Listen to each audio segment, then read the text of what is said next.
In the dawn age of Westeros, before the coming of man and the raising of castles and cities, there were only the children of the forest.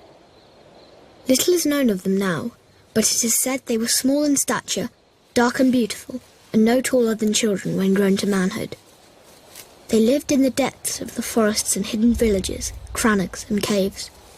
They hunted with weirwood bows and armed themselves with blades of obsidian.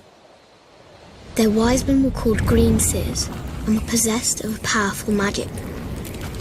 They worshipped nameless, faceless gods of the forest, stream and stone.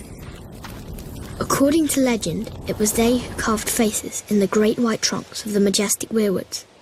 Their deep-cut eyes were red with sap and ever watchful.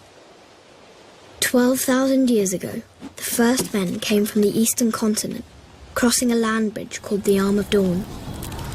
Riding their great horses and wielding weapons of bronze, they cut down the children's forests and weirwoods.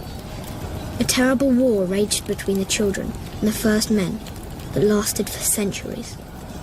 At long last, the two races sought an end to the years of horror and bloodshed. They met on a small isle in the centre of a great lake called the God's Eye. It was there they forged the pact. The first men would be granted dominion over the coastland, the mountains, the high plains and the bogs, but the deep forest would forever belong to the children, and no weirwood tree would ever again fall to man's axe. To seal the pact before the gods, the children carved a face in every weirwood tree on the island, which came to be known as the Isle of Faces. But the pact could not withstand the coming of the Andals, a race of tall, fair-haired warriors. They attacked with fire and weapons of steel, slaughtering the children of the forest wherever they could find them, burning out their weirwood groves, hacking away at the faces of the old gods, and spreading their own religion through the land.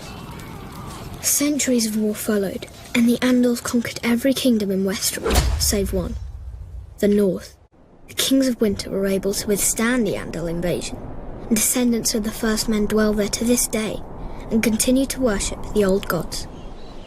As for the children of the forest, those who survived the slaughter were said to have fled far north and have not been seen again.